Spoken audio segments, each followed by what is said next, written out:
Olá, bem-vindos à série de estudos bíblicos Santuário, o Caminho de Deus. Estamos na lição 12, Ataque ao Santuário.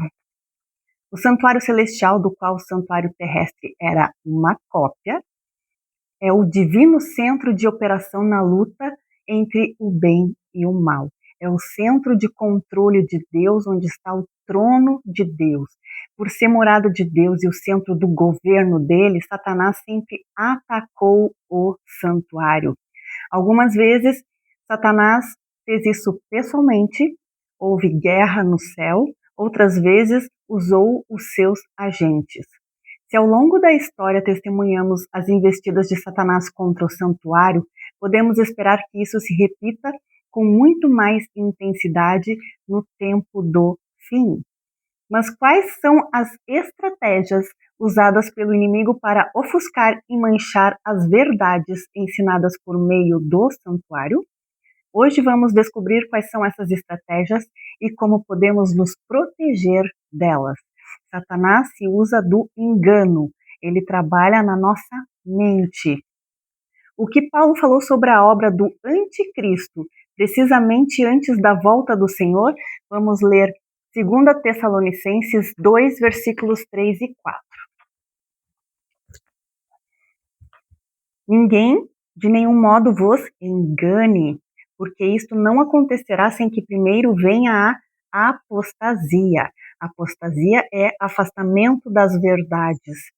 Aquele que era cristão e deixa de ser cristão, ele apostatou. E também seja revelado o homem da iniquidade, o anticristo, o filho da perdição, o qual se opõe e se levanta contra tudo que se chama Deus ou é objeto de culto, a ponto de assentar-se no santuário de Deus, ostentando-se como se fosse o próprio Deus. O anticristo, ele também representa uma instituição. No tempo dos fins, a igreja como um todo, ela é também vista como a igreja, a mulher na simbologia. E aqui, o anticristo, ele também na simbologia, ele vai representar todo o entendimento do engano, da confusão religiosa. Por isso a Bíblia também fala de Babilônia. Lembra da Torre de Babel, que foi uma confusão, que as pessoas não se entendiam mais? Então, essa figura da Babilônia também foi trazida para a igreja que apostatou, e é chamada Babilônia também. As palavras de Paulo indicam um poder arrogante que se opõe a todo poder religioso, impedindo qualquer rival de receber o culto que ele exige para si mesmo.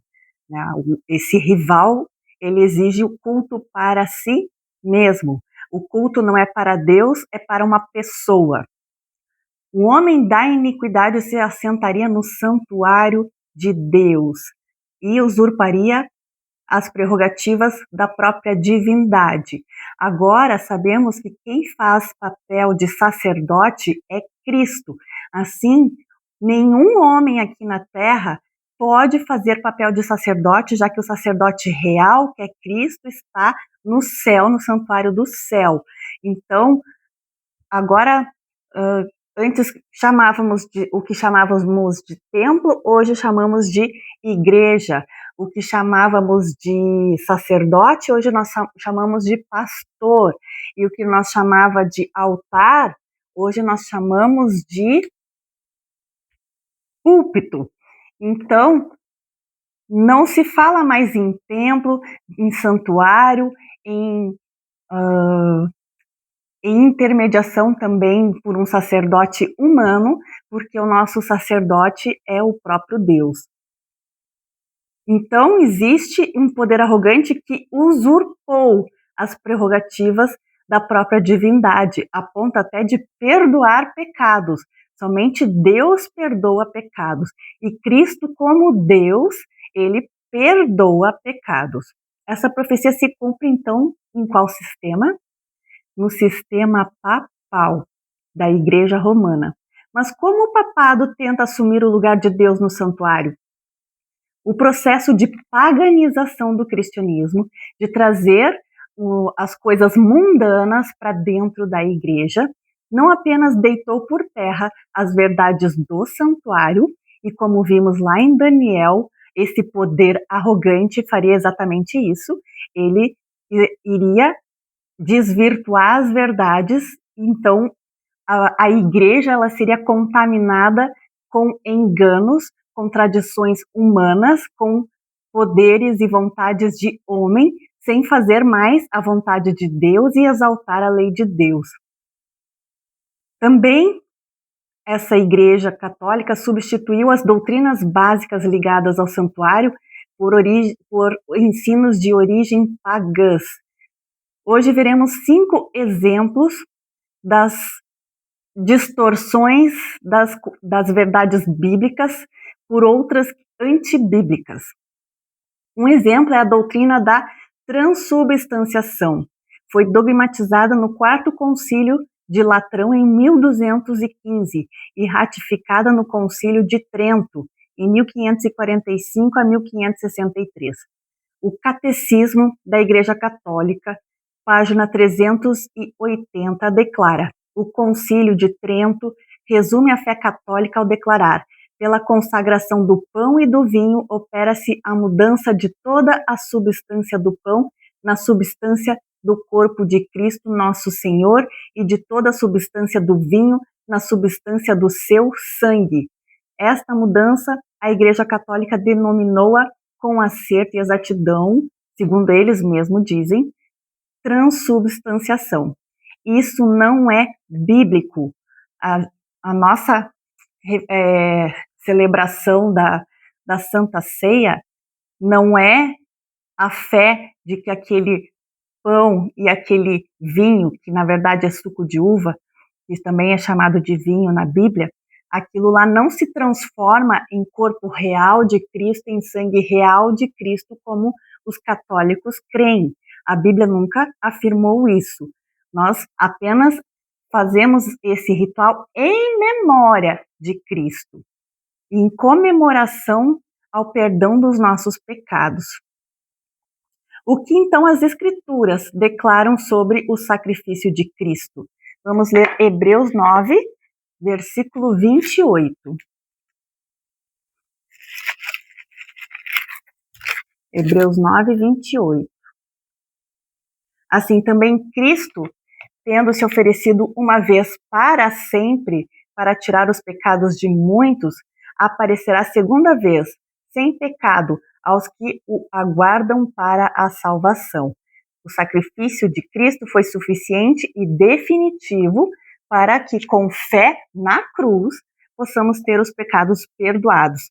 E não no momento da ceia, no momento do comer o pão e o vinho, que estaremos comendo realmente um pedacinho de Cristo e bebendo um pouco do seu sangue. Isso não é bíblico. A Eucaristia minimiza, assim, o sacrifício de Cristo, multiplicando-o indefinidamente. A Bíblia é clara ao afirmar que Jesus morreu uma única vez. Além disso, o sacrifício da missa e a transubstanciação, assim como a mediação sacerdotal romana, são um ataque ao ministério contínuo de Cristo no santuário celestial, pois os olhos do povo de Deus são desviados de Cristo e seu ministério para o sacerdote romano e a Eucaristia. O Papa é considerado um sacerdote humano e entende que ele tem poder para perdoar pecados.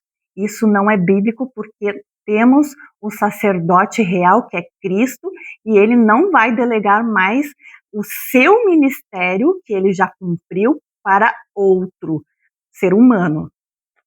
O Catecismo da Igreja Católica, página 273, declara, em relação à Virgem Maria: finalmente, a Imaculada Virgem, preservada imune de toda mancha de culpa original, terminado o curso da vida terrestre, foi assunta em corpo e alma à glória celeste. Está dizendo que Maria, assim como Jesus, subiu ao céu sem passar pela morte. Isso não é verdade. E para que mais plenamente estivesse conforme a seu Filho, Senhor dos senhores e vencedor do pecado e da morte, foi exaltada pelo Senhor como rainha do universo. Isso não é bíblico. Ó Mãe de Deus, né, se refere. Deus não tem mãe. Ela foi mãe de Jesus, com essa função aqui na Terra, enquanto ele era bebê, mas Deus não é mãe, ela não se tornou mãe de Deus, ela era mãe de Jesus Cristo. Jesus Cristo, ele é Deus, mas não transforma Maria em uma deusa, em uma divindade a ser adorada, a ser glorificada e considerada a mãe do universo. De acordo com 1 Timóteo 2, versículo 5, quem é que pode interceder pelo pecador? 1 Timóteo.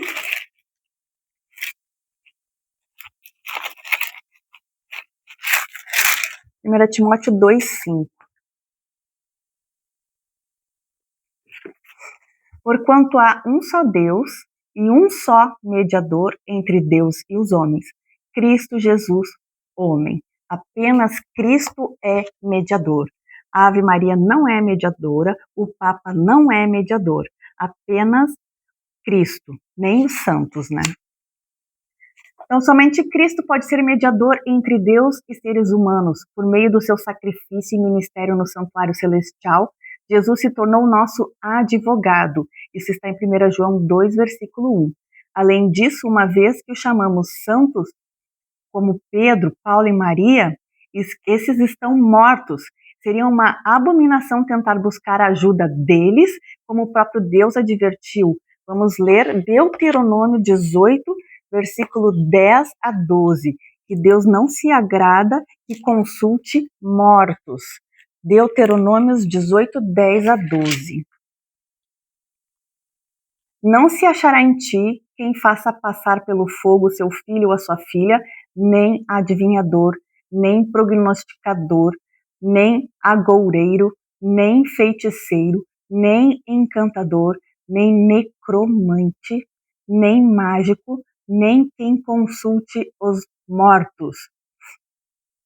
Então, Deus não se agrada que consulte os mortos. Isso porque não é possível falar com os mortos. Os mortos não têm consciência. Isso está em algum versículo dentro de Eclesiastes, que os mortos não têm consciência e nem recompensa alguma. Então, aqueles que dizem que estão falando com alguém que faleceu é mentiroso ou está sendo enganado por um demônio, se passando por uma pessoa, um familiar querido, e na verdade não é. A substituição do sábado pelo domingo. O Catecismo da Igreja Católica, página 568, declara: Jesus ressuscitou dentre os mortos no primeiro dia da semana, ou seja, domingo. Enquanto primeiro dia, o domingo é o primeiro dia da semana, o dia da ressurreição de Cristo lembra a primeira criação. Enquanto o oitavo dia, o dia seguinte, que segue ao sábado, o primeiro dia, significa a nova criação inaugurada com a ressurreição de Cristo. Para os cristãos, ele se tornou o primeiro de todos os dias, a primeira de todas as festas, o dia do Senhor. Isso é homens falando e não Deus falando. Em conformidade com essa ideia, o Papa João Paulo II escreveu: por esta dependência essencial que o terceiro mandamento, os católicos colocaram o domingo no terceiro mandamento, no original, escrito pelo dedo de Deus, a guarda do sábado está no quarto mandamento.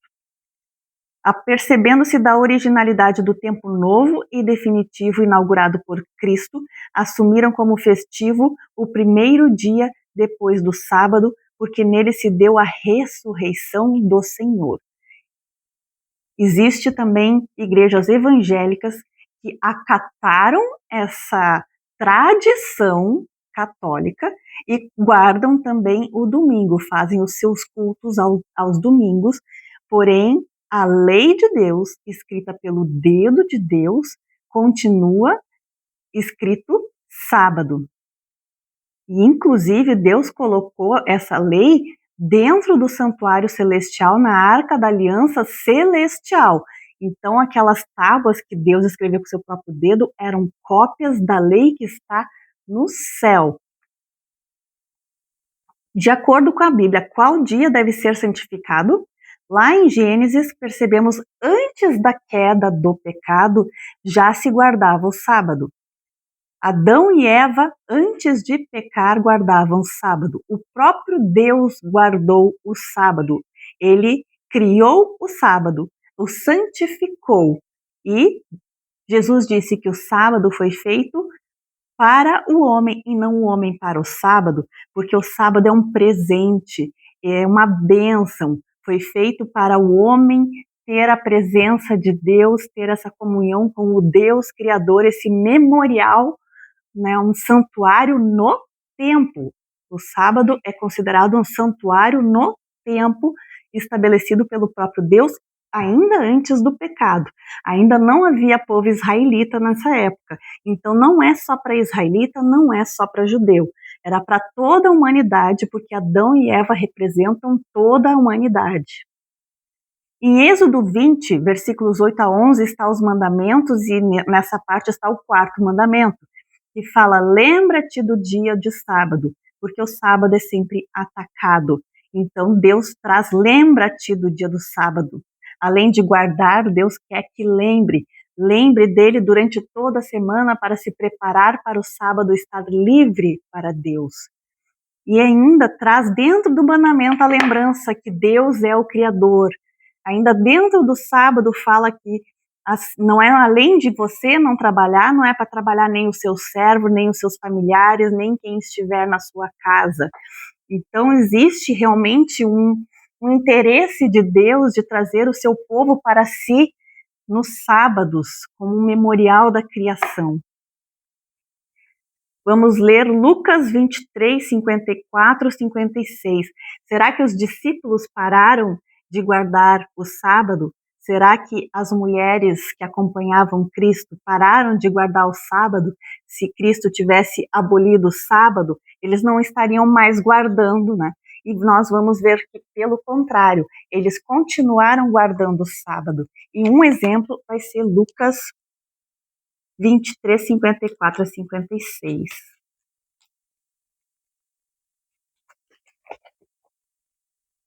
23, 54 a 56. Era o dia da preparação. O dia da preparação é na sexta-feira. E começando o sábado, então de sexta para sábado, as mulheres que tinham vindo da Galileia com Jesus, seguindo, viram o túmulo e como o corpo for ali depositado. Então, ali de sábado para domingo, de sexta para sábado, Cristo tinha sido colocado na sepultura e elas viram ele sendo ali depositado, então se retiraram para preparar aromas e bálsamo antes da chegada do sábado, e quando o sábado chegou, descansaram segundo o mandamento. Então, se Cristo tivesse abolido o sábado, elas não iriam guardar o sábado conforme o mandamento. Cristo disse: eu não vim revogar a lei, eu vim para cumprir. Nem um jota, nem um tio será tirado da lei. Então o sábado não ia ser tirado da lei.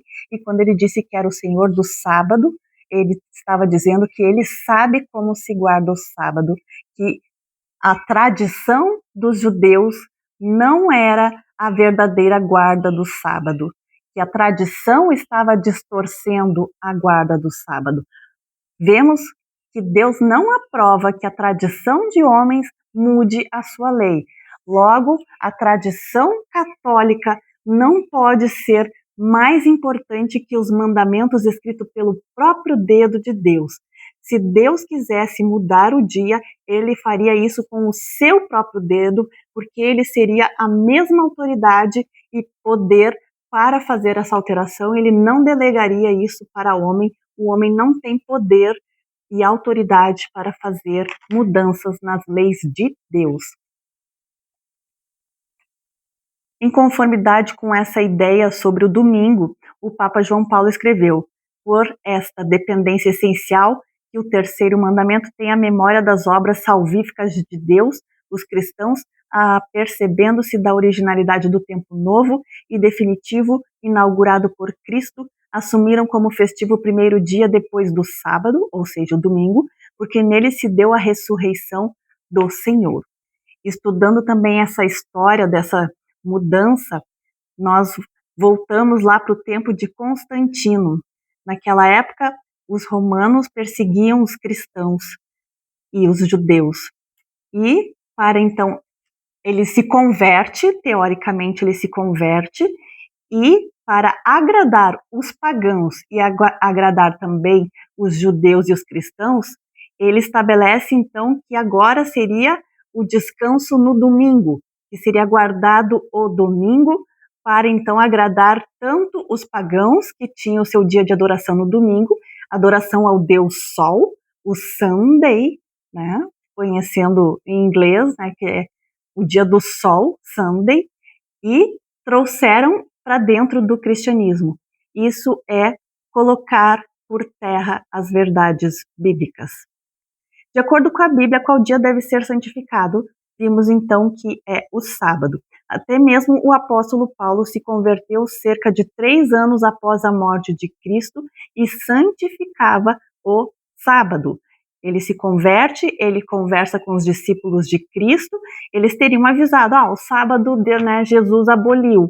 E não é verdade que tanto os discípulos de Jesus quanto Paulo pregavam o evangelho durante o sábado. Pode-se ver isso em Atos 16:13, Paulo pregando, no capítulo 17, versículo 2, mais uma vez Paulo pregando ao sábado, e no 18, versículo 4, Paulo pregando ao sábado. Não há dúvidas de que Satanás odeia todos os mandamentos de Deus, especialmente o quarto, porque o quarto é o selo de Deus, o sinal entre Deus e o seu povo. Isso está também na Bíblia, agora eu não lembro o versículo, acho que está em Eclesiastes, mas diz bem assim, que é sinal entre Deus e o seu povo. Isso porque o mandamento do sábado deixa claro que Deus, na qualidade de Criador de todas as coisas, é o único digno de ser adorado, contrariando o desejo de Satanás de ser igual a Deus e receber também adoração. O catecismo da igreja também prega a imortalidade da alma.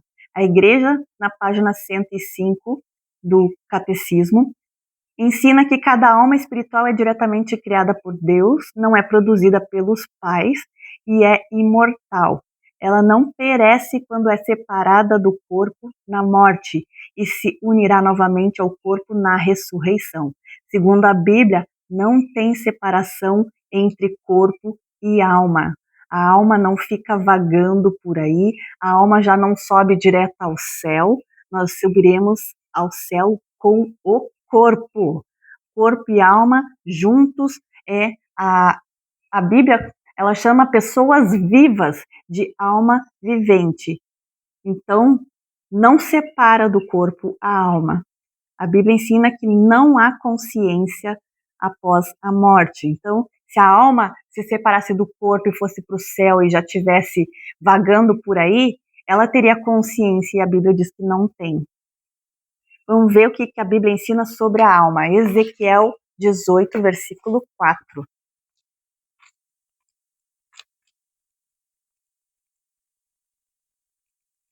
Ezequiel 18, 4. Eis que todas as almas são minhas, como a alma do Pai, também a alma do Filho é minha. A alma que pecar, essa morrerá. Então não é imortal, ela morre. Sendo, pois, o homem justo e fazendo juízo e justiça. Agora vamos ler o versículo 20. A alma que pecar, essa morrerá. A alma não é imortal. O filho não levará a iniquidade do pai, nem o pai a iniquidade do filho. A justiça do justo ficará sobre ele, e a perversidade do perverso cairá sobre ele. As obras que foram feitas em vida, e não obras depois da morte, não tem obras depois, a alma não fica vagando por aí, não tem missão, não tem nada, ela fica inconsciente, E Jesus, inclusive, chama como um sono. A pessoa, quando ressuscitar, ela vai despertar como se estivesse num sono. Vai ser aquela sensação de acordar para o próximo dia. Então, não vai ter uma memória desse período da pós-morte que subiu ao céu e depois volta. Isso não é bíblico.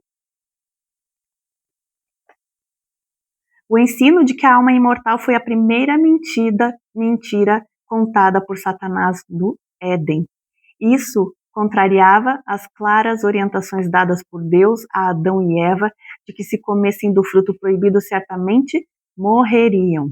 Isso está em Gênesis 2, versículos 16 e 17. Apenas Deus é imortal. 1 Timóteo 6,16. Os salvos somente se tornarão imortais quando Jesus retornar à terra. 1 Coríntios 15, 51 e 53. Apenas os santos que aceitaram Cristo se tornarão imortais. Então, a imortalidade é condicional a aceitar Cristo.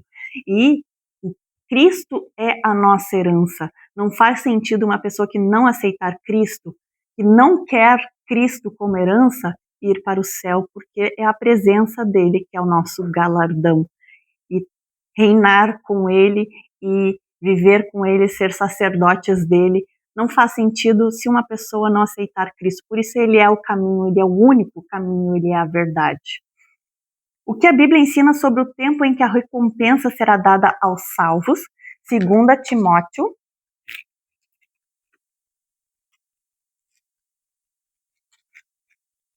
Segunda Timóteo.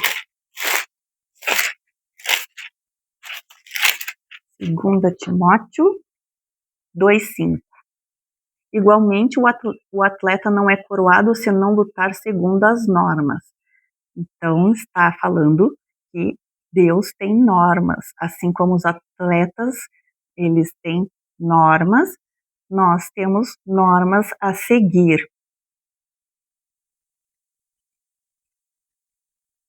Era isso que era para ler? O que a Bíblia fala, 2 Timóteo 4,8. Li o errado. 4,8. Já agora a coroa da justiça me será guardada, a qual o Senhor reto juiz me dará naquele dia, no dia do juízo, e não somente a mim, mas também a todos quanto amam a sua vinda. Apocalipse 22:12. E eis que venho sem demora, e comigo está o galardão que tenho para retribuir a cada um segundo as suas obras. A salvação é apenas pelos méritos de Cristo. Agora, o galardão é conforme as obras. As obras serão provadas pelo fogo santo de Deus, e aquelas que resistirem serão recompensadas. Então, pode ter pessoas salvas sem galardão, porque não tem obras, e pessoas salvas com obras que terão grande galardão. A ideia de que a alma se separa do corpo por ocasião da morte não se sustenta na Bíblia, porque as obras em vida é que receberão galardão. Suas raízes estão na filosofia grega e não nas escrituras. Na filosofia grega tem essa visão de separar alma e corpo. A Bíblia ainda ensina que a recompensa da vida será dada aos salvos somente na volta de Jesus. Então a pessoa já não está no céu recebendo o seu galardão após a morte e a alma separada. Não. É quando Jesus voltar, então, que vai ter a coroa da vida, a salvação, a vida eterna e o galardão das obras. Existem exceções e a Bíblia menciona quais são as exceções das pessoas que já estão no céu. Moisés morreu e Cristo ressuscitou ele, e ele está no céu, tanto que Moisés aparece para Cristo lá na transfiguração de Cristo. Elias não morreu e foi direto para o céu. Enoque também não morreu, andou com Deus e foi arrebatado também.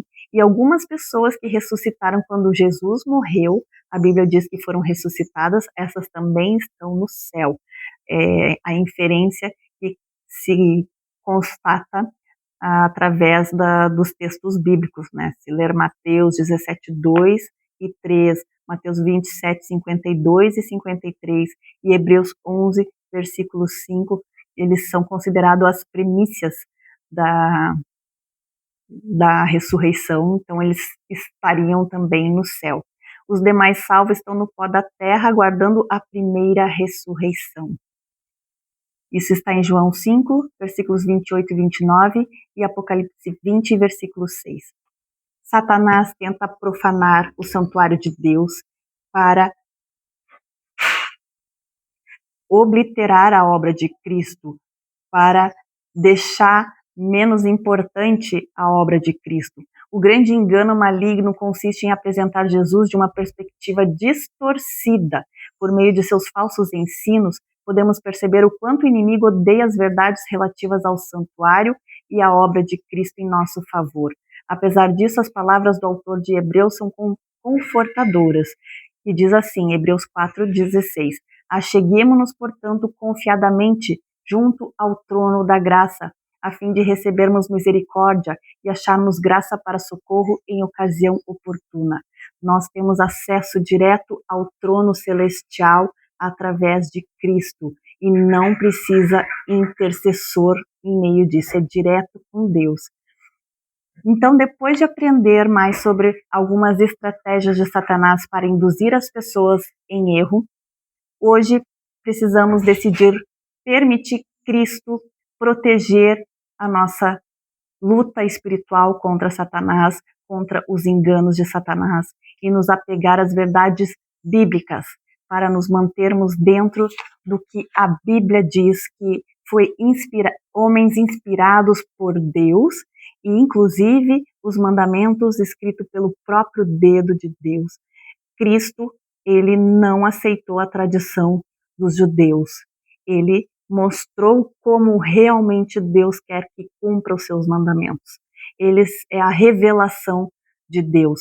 Por isso nós pegamos Jesus com as lentes do cristianismo, conseguimos compreender melhor o Antigo Testamento e com o santuário conseguimos compreender melhor a obra de Cristo também hoje, no fim dos tempos. Aguardo você no próximo estudo.